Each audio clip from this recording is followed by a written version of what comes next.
Welcome to Pigeonrat Gets a Supercharger, Part 2. In Part 1, we pulled a supercharged 3.3 V6 out of an xterra, pared down the wiring harness down to the bare necessities, then disassembled it and sent the supercharger heads and block out to be cleaned and rebuilt.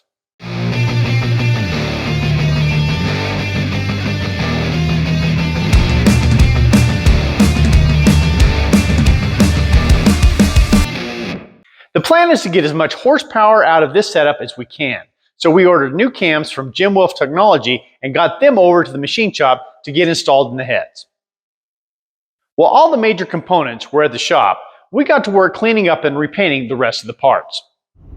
Supercharger's been at the metal polishers for a few weeks now, so I'm on my way to go pick it up. Just got the call, so I'm excited to see how it turned out, and hopefully it looks a lot better. Right, I am leaving Metal Masters right now. Just picked up the Supercharger, and I gotta say it looks fantastic. Turned out great. One of the things that we're doing to increase the performance of our supercharger is switching to a smaller pulley. The original pulley is 2.64 inches in diameter, and we're going down to a 2.3 inch diameter. Using a smaller pulley means it'll spin faster, which means more power. We didn't have the correct pulley puller here in the shop, and we mangled the old pulley pretty badly trying to get it off. In the end, we realized we could just disassemble the front cone and press the pulley off with the 20-ton press. We pressed the new pulley on the same way and then reassembled the nose, and the supercharger was ready to go. So we just got the message that our block is all done being machined. The heads are all good to go. So we're gonna head inside the Hunter machine here and pick them up.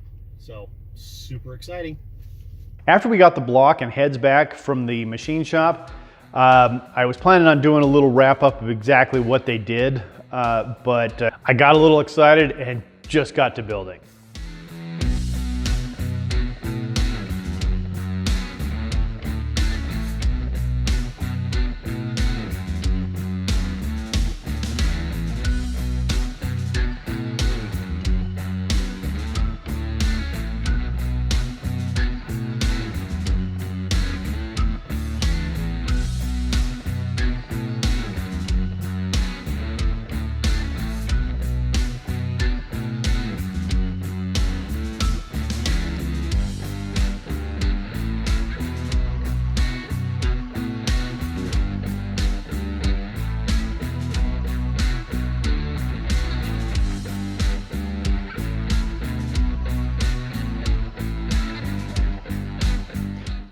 We've now got most of the engine put back together. We've got the heads on, valve covers on, the distributors in. We got the timing belt back on. Ran into a little snag there because I didn't know exactly how that was supposed to go. So had to take things apart again, put it back together, so on and so forth. But overall, we've got everything cleaned up, painted, and put on, and it's starting to come together pretty good. I think it's looking good. So we're about ready to put this thing back on the run stand, put the last of the accessories back on, and fire this thing up.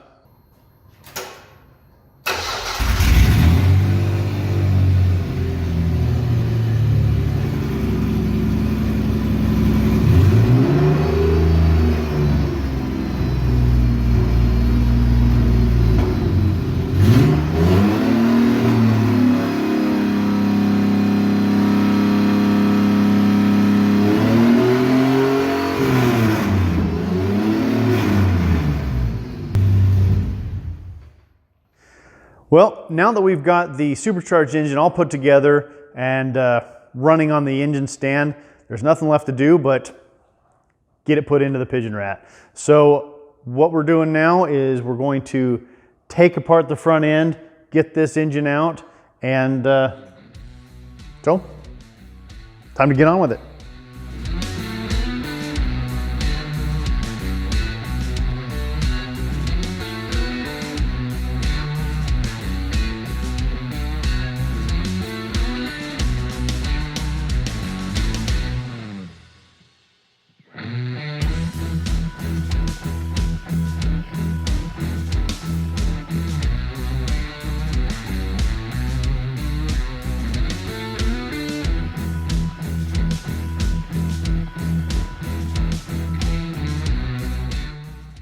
We've got the old engine pulled out and we're about ready to start putting the new engine in. But before we do that, I need to clean this up.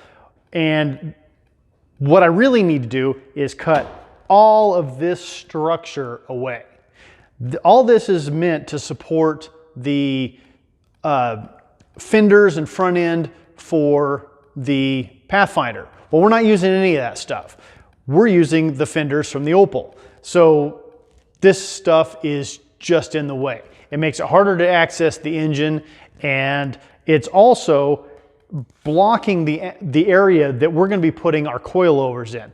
Eventually we want to get the suspension upgraded to coilover suspension, and that's probably going to live right here. So this is in the way. It's got to go.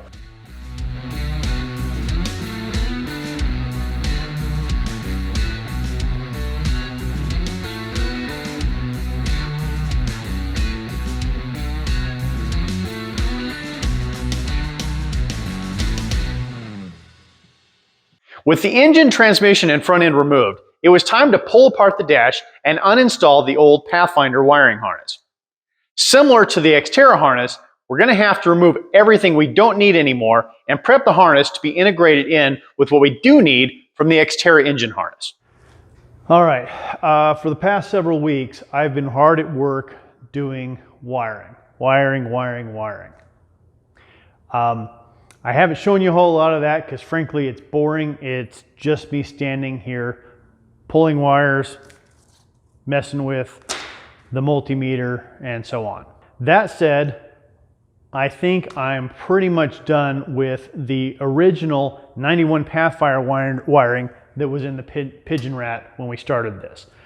All of this is wiring that we got to keep. All of this is wire that we no longer need. So after poring over all the schematics, pulling out what we don't need, this is what I'm left with. Now I need to take all of this and merge that with the wiring right there on the new engine. So that's next up. I'm going to pull this off, lay it with this, and start putting the two together. Since we weren't going to use the engine stand anymore, it was time to get the engine installed into the Opel. Having the engine in place will help us determine wire lengths as we integrate the two harnesses.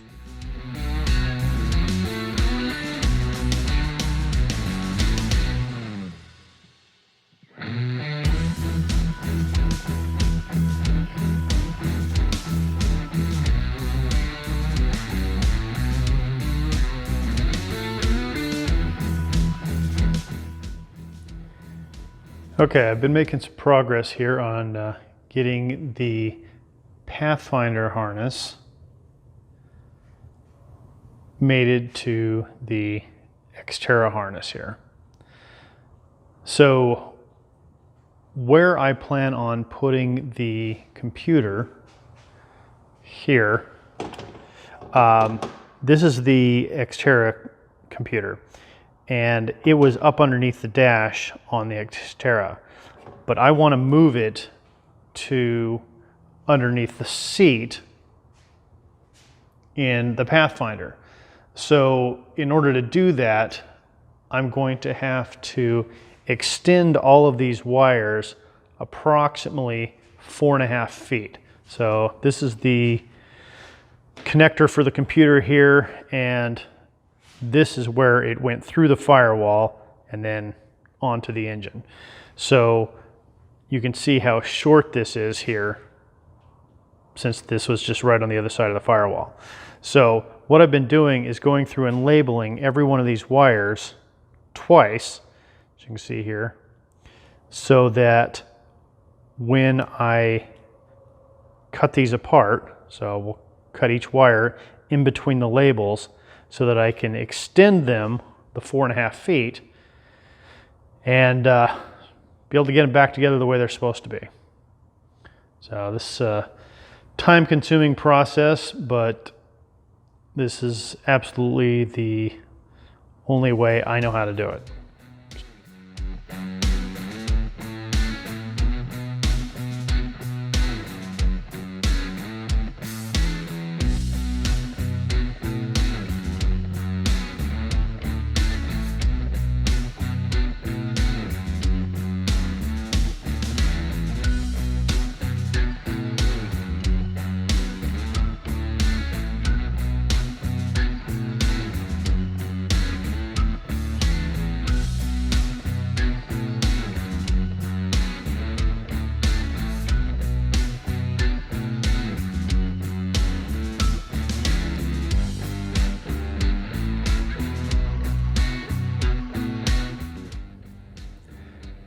So for the past few days, I've been in wiring hell, trying to get these two systems hooked together. So I wanted to give you a little taste of some of the issues that I'm having to deal with melding these things all together. Right here, we have the AC circuit for the xterra. And right down here, you can see that we have the ECM, we have 3 wires coming out. Over here, we have the wiring diagram for the Pathfinder. And here's the AC system. And you can see right here and right here are connections to the ECM. So we've got 2 connections here and 3 connections here. So I had to try and figure out where the extra wire went. Well, in looking at it, this wire comes down here, goes through a diode, and to this solenoid. So this connects off to power. So this is providing ground to this solenoid. Well, taking a look over here, I can find the solenoid here, and you can see here that it's connected directly to ground. So this extra wire here is going to be a ground lead that eventually leads back through this solenoid. So extra wire that I've got to take care of. Just part of the fun. All right, I'm basically done getting the engine wiring harness integrated into the rest of the Pigeonrat harness. We have this that's going to control the engine and transmission, comes through the firewall, connects into the rest of the harness, and then to the ECM here, which is I extended these lines to where, so the ECM will sit underneath the passenger seat. It's basically done, but I still have a fair amount of wires here. This is the section that's going to go up along the passenger side that goes up to the battery and then over to the alternator. That's not buttoned up yet because I need to reinstall this so that I can see exactly how far everything needs to go for that. And so to do that, I'm going to be putting everything back in the Pigeonrat here, and then I'll be able to finish the rest of this off. So let's get that installed.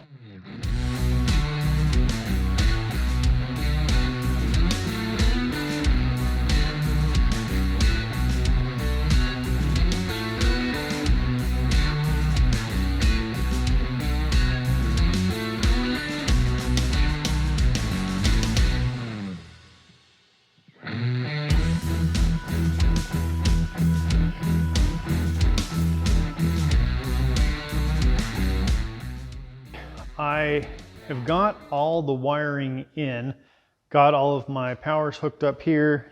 See here, got a battery hooked up so we can test things. Ground, starter hooked up, and we turned it over a few times and she doesn't want to start. Fuel pump's not going, doesn't appear to be any electrical going to the engine. So I went over to the OBD2 plug. Right, you can see that right there, plugged it in, and I got nothing. So, although got our computer there, it's all wired up, but I don't think the computer's coming on. Come over here to our handy dandy wiring diagram, and you can see I've marked all of the powers and grounds that go to the computer, right there and right there. And going to have to go through it all and see if I can figure out why the computer's not coming on.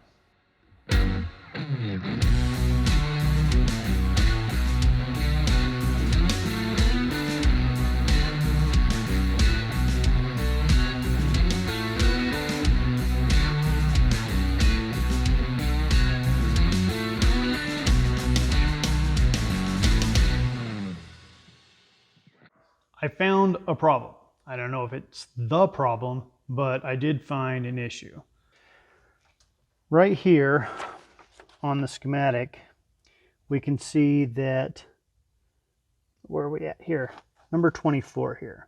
Number 24 up here and connects to a fuse. hot on or start, so an ignition fuse.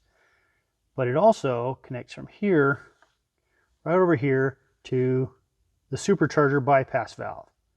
Well, I just took a look. I connected it to the supercharger bypass valve and over here to number 24, but neither one of them are connected to hot. So I need to connect these to a fuse that's on the ignition circuit and give this thing another try. Okay, we have our number 24 pin hooked up to a 15 amp fuse over here. So let's give it a shot, see what we got. Fuel pump comes on.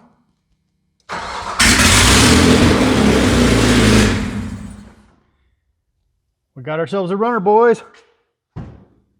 All right, we've successfully started the Pigeonrat with the two harnesses melded together and proved that it works. We're gonna have to build a whole new front end for this so that it'll all go together. We've got the windshield to put in, we've got the interior to put back together. So we'll have more of that content coming up soon. Thanks for watching, hope you subscribe, and we'll see you next time.